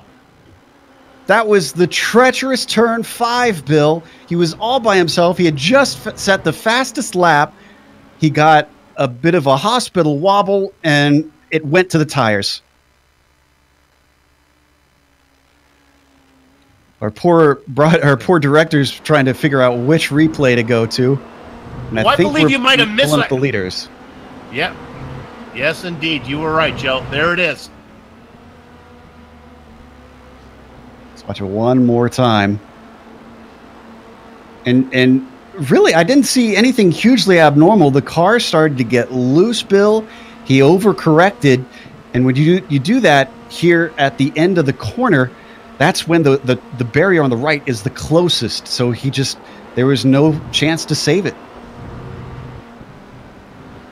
So that means Glenn Key inherits the lead. While that was going on, Valtteri Alander put it in the wall. We don't need to go to that one. Key up in front by a comfortable 3.4 seconds. The real battle now is for second. Jason Plato and Saradov. Boy, Plato's philosophy has been just get to the front as quick as I can. He's started 12th. He's up to second. This is incredible stuff. I'm just ignoring it. Here we go. He is Saradov right behind him. Now, watch out, though. Josh Thompson started in 17th. He managed to avoid all the chaos. He is up to 4th. He's the top of our really big names if you exclude Glenn Key. Evan Ebre and Thomas Edwards just had the most awkward moment. We might want to get a replay on this because Edwards... Whoa, and Edwards actually was involved in an incident first. That was with Sorokin and Van Hoynen ahead of him. You're going to see here, let's follow Edwards. He plows into the incident, unable to avoid it. But then watch how he returns, Bill. This is one of those number one sins. Just right back onto the track in the middle of everybody. Oh, got to bite my tongue on that one. That's, you can't do that. Well, he's decided to take a tow after all of that, so Edwards is out of this race. Where's Barton in all of this? Oh, Barton must have had some issues. He was doing a good job staying on the back of Thompson, but that's gone now. So Barton has had some troubles as well. Yeah, I'm trying to go back and find it to see. I see him. Oh, he made contact in the chicane a couple laps ago. Probably not going to be able to get a replay, but it was with Ryan Walker and Patrick Kessler, of all people. And that must have damaged his suspension for him to have to come in like that and set him that far backwards. He is back out, though. A pass was just made by Stefan Herman going around Ryan Walker for 5th position. Coming up, Kerry Nolden. It was just a basic pass going down into the chicane. Nolden and Ladd running in 8th and 9th. The real issue is, remember, Kessler's out as well, the big names that are out. The real issue is Josh Thompson, who's slowly running down Saradov. You know, I think this is going to be one a couple drivers will want to forget. Osterkamp especially. Yep. He was probably thinking at the start, I didn't win this time, and I still have to start in 20th. And it's basically just been his horrible, very bad, no good day. Sorokin just had a spin coming out of, well, you guessed it, corner number 5. But he was well down the list after having damage, so I guess we probably don't need to go there. It's so, I got to check the running order of these cars. I go by big names that are back there, but so many big names are well down the order. This is a great opportunity for some drivers. Plato, Dove, they're going to get really good finishes here if they can just hold their pace. Oh, look at Ryan Walker as well. Started 10th, sitting in 6th, but that might lose out here as looks like Nolden's going to try and go up the inside of him into the chicane. And wow, Nolden gets that pass made. From 24th on the grid up to 6th here, Bill. You got to be a surgeon, and you got to be a lucky surgeon. And I think Nolden has been both of that. I don't particularly want lucky surgeons, Bill. I'm just saying. Not working on me. If he drops the scalpel, you want to make sure it doesn't hit anything important. I want a skilled one. All right, let's go to 3rd position here. Here comes Josh Thompson. Don't think he's going to make a move into 6, although you never know with Josh. Just wait 2 more corners here and get it down the back straight. Now let's see. Thompson 5.5 seconds behind our leader. Key's pretty fast. So what kind of pace have they been running? Last lap, Thompson a 16.8. Key at 16.8 as well. So they're very close. I don't think Thompson's going to be able to run him down unless traffic gets in the way of Key. Yeah. Traffic may be Thompson's biggest friend. The clock his biggest enemy right now. The pass is made. Thompson moves up to third. Plato will be next. And that puts Dove out of the podium positions. I'm sure she'll still be happy with a fourth. Got about 4 seconds back to Herman. Though Herman is running, or was running her down at a rate of knots. Yeah, still is. Pace still incredibly good.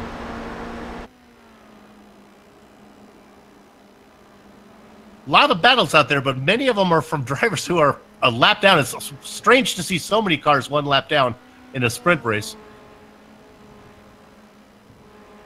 And we still have quite a few on the lead lap, though. I'm looking through 26, I believe, still up there. So yeah, not too bad. Let's go to 10th real quick. Here's a driver trying to salvage from an early mistake. This is Alex Sadler. He's going to leave John Roberts behind. He's got about 2 seconds to get up to Manuel Hoyer, but Hoyer's a fast driver. That'll be a tall order. Nice battle for 7th, though. If we go all the way up, this is Walker and Josh Ladd. Yep, 2 orange cars going at it. And I'm very disappointed that Walker is not a Texas driver. You know, there's too much action for your nonsense, Joe. Well, his teammate Ladd is going to get through easily at the chicane. That moves Ladd up to 7th. Good run from Ladd. But it won't be long till Manuel Hoyer gets there as well. Did Barton have an incident? Oh, and well, no, he didn't have an incident, but he's getting on the radio, and I just heard him say the car feels like it's dancing. I don't know if that's good or bad, Bill. I'm going to guess bad. I don't think you want a dancing car.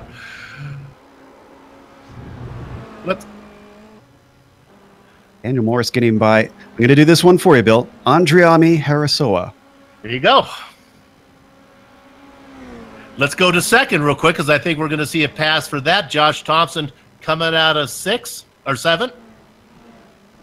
About 4 car lengths back. If he doesn't get him this time, he'll get him next time. Gap is down to 5 seconds on Plato for Thompson. Yeah, he's going to get the inside. I think Plato's not going to fight this. Indeed, breaks a little early, lets him through. So now Thompson has to make up 4.8 seconds to Glenn Key in 13 minutes. Unless Joe nailed it, unless traffic plays a factor. And let me hang on to that. Jason Plato fighting back. That's a big lift. He decided not to, No, Plato knows that there's no point fighting him right now. With 13 minutes left, Bill, I think Plato's going to do the right thing. If he could stay within the draft, hold on behind him, he could snipe him at the end. We're right on board with Plato on the roadkill cam. Also, it's Plato's best chance of not being pecked by Dove, who's back there as well, if he can maybe run some hot laps with Thompson. So Nolden and Herman very close. This is for 5th place. And Nolden's coming. Nolden has run him down. He was well back. A couple big names here. Let's see what kind of run he gets on the backstretch. Not particularly great compared to Herman, but he's still, you're still going to get a whiff of the slipstream from back there. I just don't expect to see a pass by the 35. There will be a pass for 8th, though, as Walker's being ran down by Hoyer. Hoyer ducks to the inside.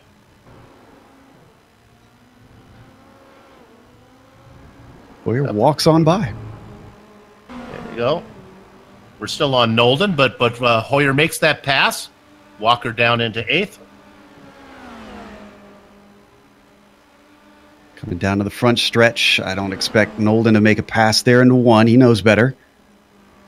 Sometimes you can see passes into 3, but again, it's so risky because of the way the track swings back and forth. Sometimes you can't anticipate the driver ahead going defensive into that corner. So you'll make a move at the same time as the car in front of you does, Bill. And let me tell you how that ends up, and it's not fun. We stay on this battle. Just update you some big names that are out of the points. Kessler, Sirotkin, Osterkamp. Ooh, Dove being chased down by Herman. So this two-way battle going to become a three-way. Barton and Reed also out of the points.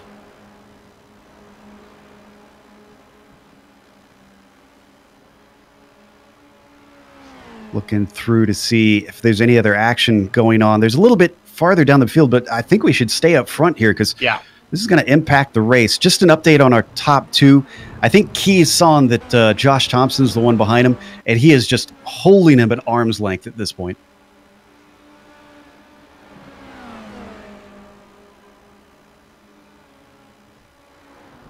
Nolden continues to chase after Herman. Nolden teamed up. His team is in the points championship. AOR, what color are they? Orange. I guess that's what he's teamed up with Phil Reed. They're creeping closer and closer on Dove. They're not catching her at a huge rate of knots, we should say.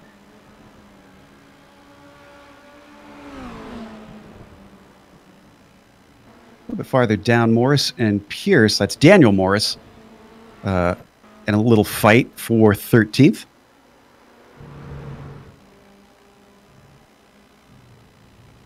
Not much action here, unfortunately. Now they head down. Maybe go back to Dove here in 4th again because I think this is going to heat up. We're looking at Jordan Pierce having a good run. Yeah, there's Dove on the screen. And in all of this, up at the top, Bill Osterkamp, he set the fastest lap, and it's almost for nothing. Well, there are bonus points. There's bonus points for fastest lap, so he's going to pick those up. Maybe that's what he's trying for. All right, Dove is going to be under pressure into 1, but like Joe says, that's probably not the best passing zone. But now this is a 3-car battle. And if you're Nolden, I think now is when you start to get in it. I realize that Herman is probably going to be distracted, but that's the whole point, is that Herman's going to be focusing on the car in front, trying to make the pass with Dove. And that's exactly what Nolden wants, is he might not be watching his mirror, so if you get close enough, you can get a sneaky move to the inside.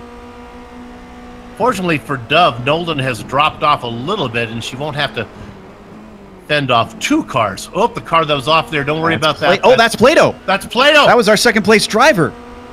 What happened to Jason? He just took it in too hot. Took it in too hot. I've done that too. You feel that banking in 6, Bill, it makes it feel like the car has so much grip. You just think to yourself, I can take this faster. I can take this faster. And you can until you can't. And then you understeer wide and you can see what the results are. And then if we stay on that replay and just go to Dove, you'll be able to see the pass here as Herman makes the move down into the chicane. Yeah, Herman easily by. There's Dove in the blue car, and hang on for a minute, and there's, okay. Well, we were just about to see Herman make that pass going into the chicane. So Herman now up into 3rd, Dove into 4th, Nolden to 5th. They all vulture the spot that Plato gave up. Plato came back on track in 6th position and kind of in no man's land. He's got about 2 seconds ahead to the car behind and about 2 seconds up to the car ahead of him. And which was Nolden. Yeah, and now it's Dove. Making the move into 6. So Dove still inside the top 5. I get the sense that Sarah is thinking big picture on this. We really haven't seen her get too defensive. She's thinking, I got a good finish. I tend to have mistakes in my race. Let's just bring this home. I think she's locked in. I think she's comfortable in 5th. She has the pace to stay ahead of Plato, I think. We'll give you that interval, 1.8 seconds back to Plato. Man, the number 35 of Nolden has been phenomenal out there. He's up to 4th from starting 24th, which I mentioned earlier, and a very possible podium finish for him if he can dispose of Herman. But that's a bit bigger if than what he had with Sarah Dove. We can stay on this one for a while longer. There is one that's going to be heating up pretty soon, and that's going to be 7th. We don't need to go there yet. This is Josh Ladd. Manuel Hoyer's going to run him down pretty quick. We'll try to get that one. Up through turn 5. Yeah. Let's stay right here because I think I think Nolan's going to get the pass made out of 7, and then it'll be interesting to see if he can run away.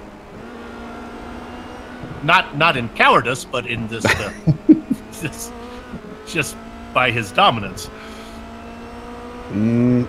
They're awful close on pace is the thing. They've been climbing through, because remember, we watched them get through a couple drivers together, and Nolden hasn't been able to try and dispose of Herman. So he's got to run here, Bill. Let's see if he's going to try and do it now.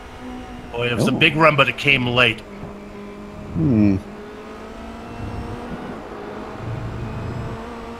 Yeah, at 5 minutes left, the secret word of the day for Herman is defensive. Everybody in the crowd scream. Well, why that goes on, and we'll stay on this one. We were going to try to get this pass. I just got to tell you that Plato is falling back into the clutches of Ladd, and Ladd is being ran down by Manuel Hoyer. Oh, no! The blue car is off. Plato makes another mistake, and he falls back to 8th. Playing the role of Sarah Dove today is Jason Plato. Yep.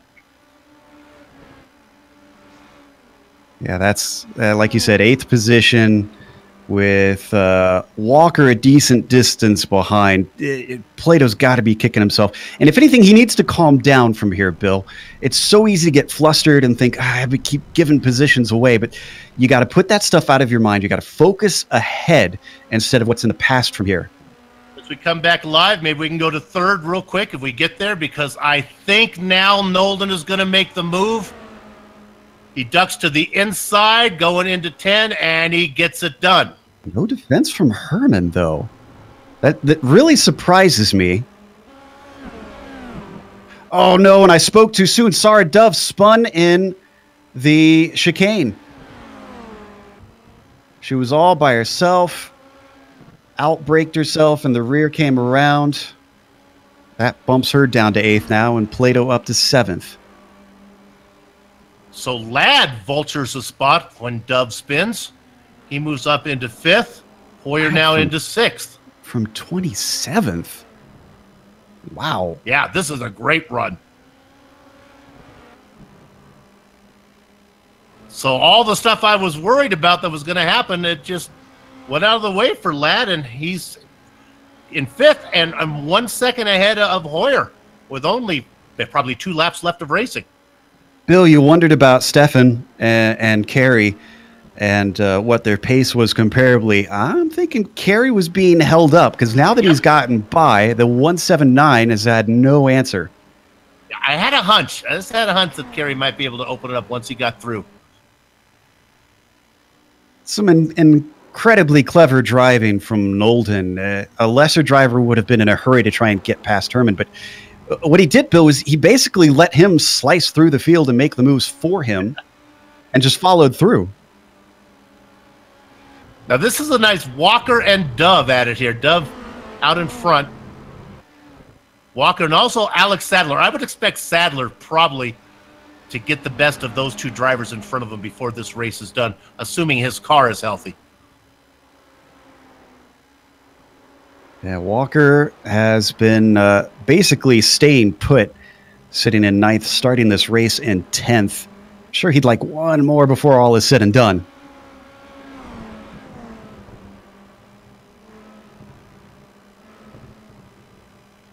There he goes. They work their way through 5. And don't count out Alex Sadler. Remember the pace that he's got. He's behind both of these 2. Yeah, I think Sadler will get them both. I really do. I think he'll get up here. He'll get Walker this time by and Dove the next time by. Man, if Sarah loses 2 more places, we're going to hear what it's like when doves cry. Jeez. I have 1 minute and 45 to go, and I'm kind of like that one. Oh, this is 1 gone. Walker making it look easy down into that corner. Ooh, a little hot into there. I think Sarah's going to go for the over-under. This is a great chance for her to get this back, but oh, here comes Sadler. Maybe going to get 2 in 1. He's to the inside of Dove. They come together. Incident limit for Alex Sadler.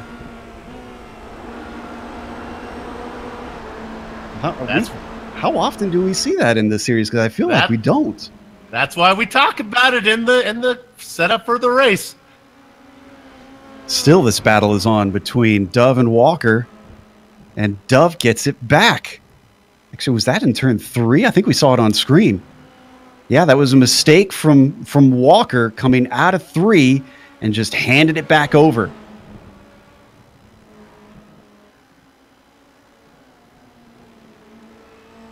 And while we're looking at that, I can report that Kerry Nolden pulling away from Stefan Herman. Not maybe so much. Ooh, how did Herman get back on there? Just kind of raced it back. Well, he's not going to have many opportunities because we're on the white flag now as Glenn Key is heading out of 1 into 2. No traffic ahead of Key as he works through the S's now. He's comfortable in first, Thompson comfortable in second. Not the case for Nolden. He's got it locked up. Off Herman.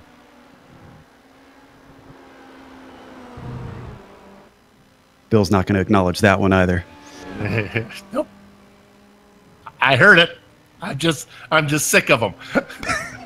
Josh Ladd in 5th looks comfortable. Think he'll be able to hold off Hoyer. And Nolden has put some distance on Herman. Sorry to interrupt there. Yep. Yeah, this is Herman's last chance to get him, and I don't think he's about 7 or 8 car lengths back unless he takes a dive bomb down in there. He's not going to do it. Glenn Key, meanwhile, has to negotiate for the 20th time this race, the final chicane. Now the final corner. Round 6, the sprint race. Apex Online Racing's Formula Renault 2.0 Season 10 Championship goes to Glenn Key, his second win of the season. Josh Thompson going to come home in second. Nolden's going to be able to hold off Hoyer. Josh Ladd gets a great 27th to 5th place finish ahead of Manuel Hoyer.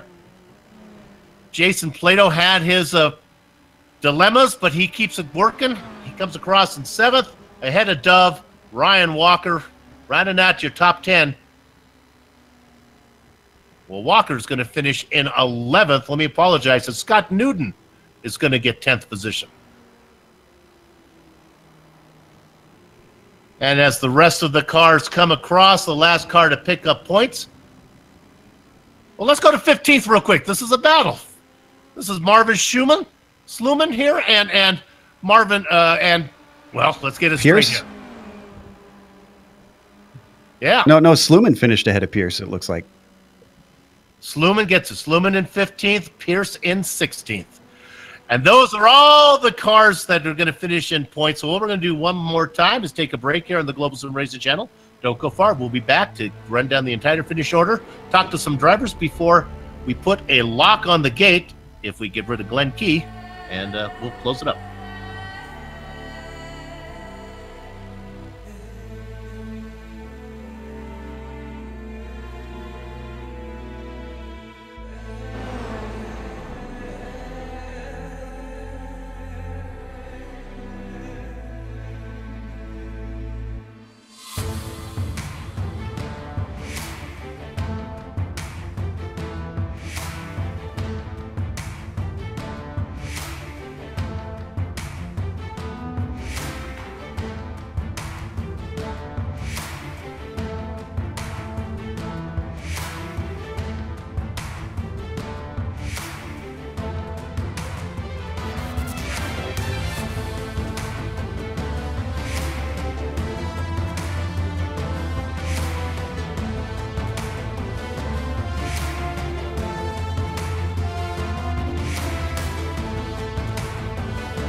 Welcome back to the Global Sim Racing Channel's coverage of AOR's Formula Renault 2.0 Season 10 Championship Round 6 from Road Atlanta. It was a while ago. The feature race was complete, and now the sprint race is complete, so let's give you that finishing order. Glenn Key, as expected, came from 5th position as he takes the win. Josh Thompson with a great run from 17th, but ran out of time, could not get to Key. He has to settle for second. Kerry Nolden, 21st to 3rd, a good run from him as he was able to get around Stefan Herman, who has to settle for 4th. This run was impressive. Josh Ladd, 27th to 5th, a great run, very nice job from him. Manuel Hoyer comes home in 6th. Jason Plato, Sarah Dove, 7th and 8th. Ali Hay in 9th, running out your top 10. He got there just nipping. Ryan Walker was Scott Newton. Walker finishing in 11th behind him, with Daniel Morris getting 12th. These drivers kind of staying put. Phil Reed finishing 13th, definitely didn't stay put, climbed up 12 places, I should say. Luke Barton, bad second run for him. He started at 19th, he'll finish 14th. Unfortunately, Marvin Sluman gets 15th spot, and Jordan Pierce, the last driver to receive points today, in 16th position. Just outside of him, Thomas Andriami Harasoa. Didn't really see him much at all here in 17th there. Sam Blackwood getting 18th spot. Lubomir Morris, 19th, and Renee Osterkamp, pointless here today, if I understand correctly. Yep. No, he got 1 point for the day, but still, this one is going to hurt. Plus any bonus points he might have picked up. Last car on the lead lap, the Rolling Thunder, Evan Emre in 21st, ahead of Patrick Kessler. Kessler and Osterkamp both racing for SimRC. Boy, not a good day for that team, but they have a comfortable lead in the points championship for the teams. Alexei Sorokin in 23rd, John Roberts behind him. Alex Sadler had a great feature race, was not able to follow it up in the sprint. Tom Van Hoyman, Urkel Lindstrom, Stuart Milne, Thomas Edward, Dominic Gatermeyer. He started on the outside of row 1. He was up there for a while. Both Edwards and Gatermeyer, though, finished 29th and 30th from 3rd and 2nd. Valteria Launder in 31st, last car out there is Matteo Coppola. All right, that'll do it. Joe, who do you have to talk to? We've got our winner again. Would you like to have another discussion with Glenn Key? Woo! Hey! Woo! I finally got it. Finally got it. Glenn, congratulations. I hear the celebration going on. Oh, okay. Early laps, you took your time and you managed to get around the guys. Yeah. Like we discussed in the last race, it was just for me to just get ahead and just do whatever I could. And I just turned off all my relative screen, everything, just completely off, and just did what I do in practice, just do my laps. And then all of a sudden, my engineer says, white flag. And I knew, this is it. It was a nice one. Did you have to do any lap traffic, or were you able just to have a clear track the whole time? I caught up to, I think it was a green car. I couldn't remember the name, but he got out of the way real quick, so I managed to squeeze through. That was important. It was it's what these AOR events are all about. If you have a bad feature, you're able to turn around and they give you a second chance in the sprint. Congratulations on the win. Thank you. Now, beer. Woo! All right. Yeah, it's a great interview. Glenn Key, boy, that was fun. Good to see. That's what we like. It's all about having fun, and I think Glenn Key has figured it out. We have Josh Thompson up next to talk to. He finished in 2nd place from 17th. I'd say this is the guy that you're going to see win for the day in terms of points. Josh, you've had 2 incredible races. What's the trick for you here today that managed to give you both? No idea, because to say I didn't do any testing with Spa 24 this weekend and just jumping in the car like 10 minutes before practice with Alex, just really enjoy driving it. I actually love this track quite a lot, so it's one of my favourite tracks in iRacing. Enjoy the car around here. So overall, that's quite a nice confidence boost knowing you've been successful in passing AOR and other stuff. So yeah, it just clicked really. For once, both races actually clicked. Did they ever? We definitely see that in the results. Now, towards the end, you did have Kerry Nolden not too far behind you, about 2.5 seconds across the line. Were you getting nervous when you saw him in the F3 starting to gain? No, not really. I just had it covered, to be honest, in my opinion. I tried to gun it at Key, but obviously with Key starting so high up, it was never going to happen.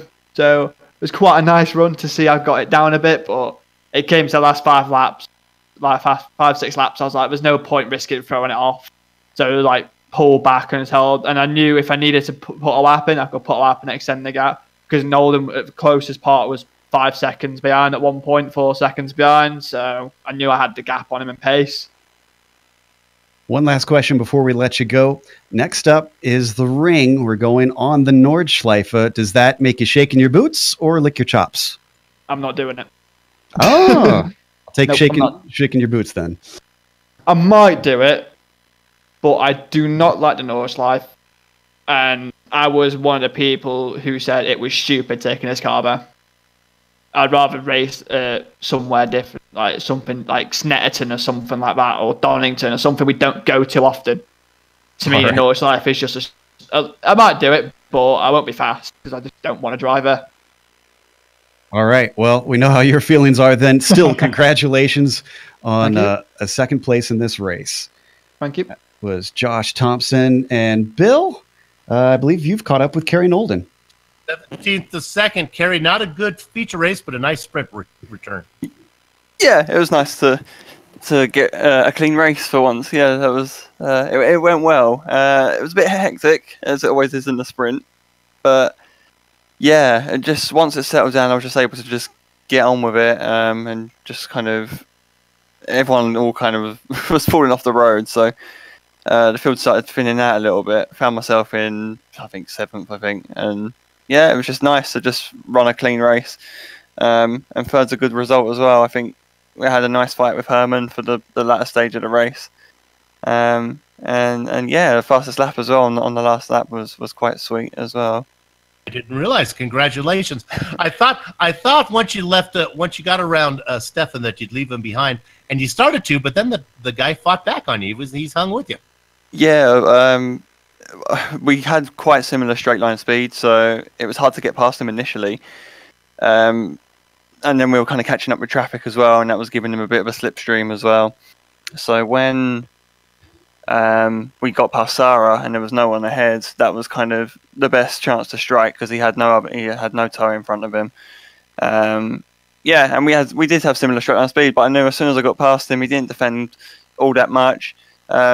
And was able to pull just enough, because he was just topping out in 7th gear as well anytime he kind of got close as well. So yeah, that kind of neutralised the battle. But yeah, it was fun. We were both similar pace, and it was nice to just race with the SimRC guys for once.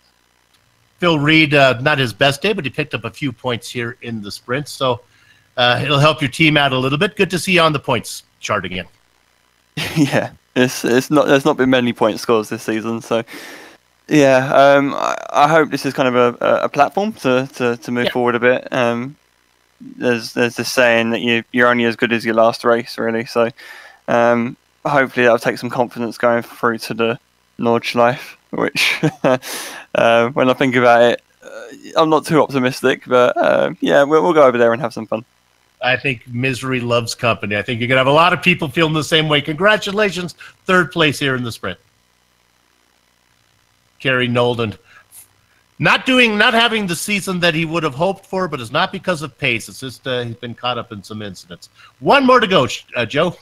We've got 11th place Ryan Walker here to talk to us about what I would almost think is probably one of the more frustrating positions in this sprint race. Ryan, do you consider it the most difficult spot to try and gain from there in the middle of that regrid? Yeah, absolutely. I mean, it's so difficult in the second race just to try and gain some positions and try and get to the front, especially when you've got some of the really quick guys like the SimRC guys, and also a couple of the AOR guys, and also positive sim racing. It's just so difficult, but at the same time, it makes it more of a fun challenge. still 11th and a 10th. That's some pretty good consistency there in these two races. Are you satisfied with the day? And what are your feelings about Road Atlanta? I'm happy with the race 1 result. Race 2, I'm kind of it could have gone better, but it could have been worse. So at the end of the day, it's still points in both races. So I'll take that. And also, Road Atlanta is one of my favourite tracks in the Formula Renault. It's just one of those tracks. If you nail a lap around the track, it's just such a pleasure to race around. Now, the other thing that's a little bit different now is you guys have the 60-minute races. We had one last week. We're going to have another one next week. Are you enjoying those? Would you like to see those stick around, or how do you feel about that compared to this doubleheader method that they usually use? I'm actually a big fan of the 60-minute races. I mean, it kind of, in a way, it gives the not so quick guys like myself a better chance of doing well, and kind of you don't have to really worry about being quick every lap. It gives you more of a chance just to relax as the race goes on, and also when it comes to strategy, it makes it more exciting. Yep, it gives us plenty of time to try and give people some screen time too. Congratulations on a 10th and 11th today, and best of luck on that Savage Gaming Renault. All right, thanks, Joe. That was Ryan Walker, 11th place finisher here today. Bill, I think that's going to wrap it up for us.